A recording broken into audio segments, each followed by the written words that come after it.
All right, for more analysis and context on the story and the implications, what it means, my guest is Ujjal Dosanjh, former Premier of British Columbia, our country's first Indo-Canadian Premier, originally born in Punjab in India, very familiar with the Sikh separatist movement and has been following Mr. Dosanjh. You know this, of course, very closely, this story over the past year or so in your home province. Can I get your initial reaction to the arrests being made? And of course, thank you for coming on CTV today. You're welcome. One of relief.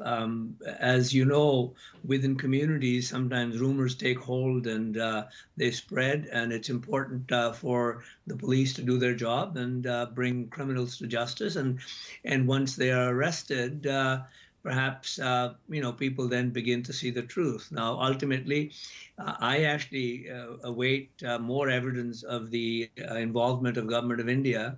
I'm glad that the investigations are continuing, both into connections with India and otherwise.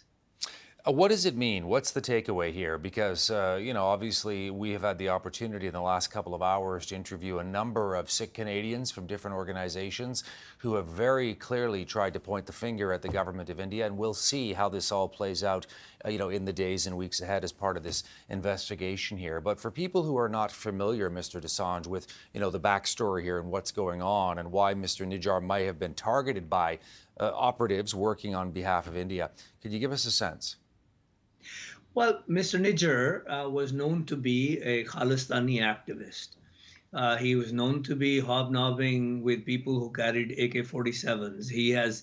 There are pictures of him floating around, standing next to an AK-47, holding it, and that kind of, obviously the government of India had him as on their terrorist list. And they were concerned. Now, whether they were legitimately concerned or not remains to be seen. There were charges outstanding against him in India, and he was on the wanted list in India. And I understand from private channels that there had been some requests made for extraditing him back to India, but not in an official capacity. So, he obviously was at the center of this, the Khalistani activism at a particular temple. Now, if the government of India is involved in having him killed, that's absolutely reprehensible, because as civilized countries, we ought not to be going cross borders and killing people of another country on another soil, and so that's why I'm hoping that this is the beginning of a discovery for all of us as to how far the tentacles of the government of India and gangsters go in terms of the assassination of Mr. Nijjar. I know that the Indian government has been highly critical of the Canadian government for quite a while for, in their mind, allowing Sikh separatists to organize and have activities here in Canada, and try and, in the Indian government's mind anyway, undermine Indian sovereignty, foment the idea of a separate state, possibly using violent means in the Indian government's perspective anyway. How does that play out here, sort of the diplomatic relations between the two countries as a result of the Sikh community in Canada? Because we know that relations, of course, certainly reached a low point last fall amid this story. Well, I think that the Canadian politicians, and I say this as an Indo-Canadian, a person who has roots in India, I believe that our politicians are not doing the job that needs to be done. That's not to say the government of India, whatever it says, is correct. But the fact is that you've had let me give you an example. Recently, Mr. Trudeau was at a Vaisakhi event in Toronto and was speaking at that event when in the background, Khalistani slogans were raised by people. Now, government of Canada keeps saying, and I appreciate that they have the right to free expression, to ask for Khalistan in this country or in India, wherever they wish. They have that freedom in this country, as they ought to have.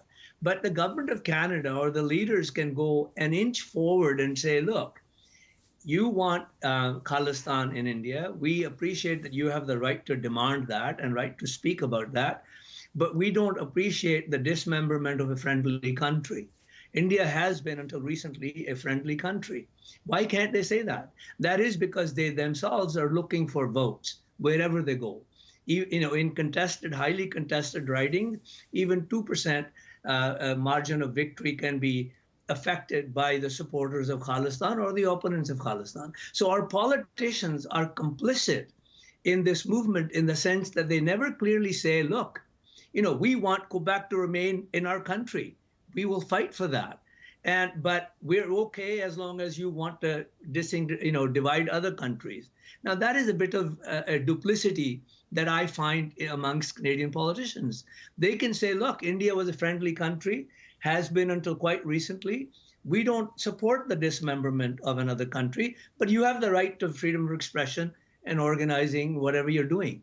But nobody ever says that.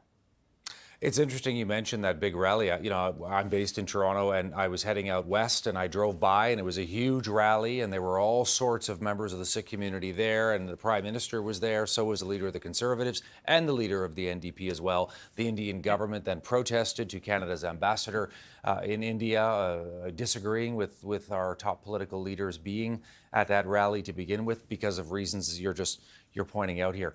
What's the path forward, do you think, for relations between India and Canada, Mr. Dosanjh, to improve? Can they improve amid this, as the RCMP say, ongoing investigation?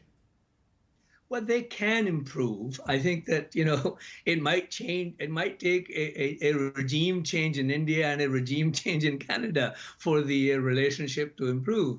But it can improve. I mean, we are democracies. India is a bit of a faltering democracy at this moment, and was a vibrant one.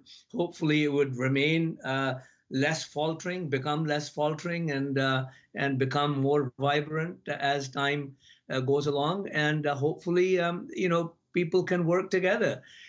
India and Canada, there is nothing inherent in our relationship that should make us enemies. We have the same Commonwealth heritage. We have a democratic tradition deeply entrenched in India, and I think that we have a lot in common than what actually differentiates us. And I know government of India is sometimes overly sensitive. If somebody is raising some slogans at some particular movement, a conference or something, they shouldn't be so sensitive as to call our ambassador in or high commissioner in to give them a drilling.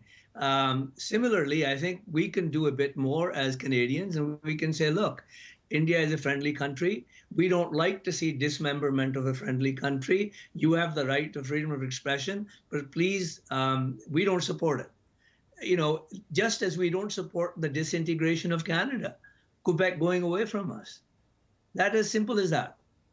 Ujjal Dosanjh, former Premier of British Columbia, former Attorney General in the province, served as Federal Health Minister as well, a man who knows politics very well federally, provincially in BC. He is in Vancouver, also our country's first Indo-Canadian Premier. Mr. Dosanjh, always a pleasure. Thanks for taking time for CTV News amid this breaking news situation we're following. Great to get your insights.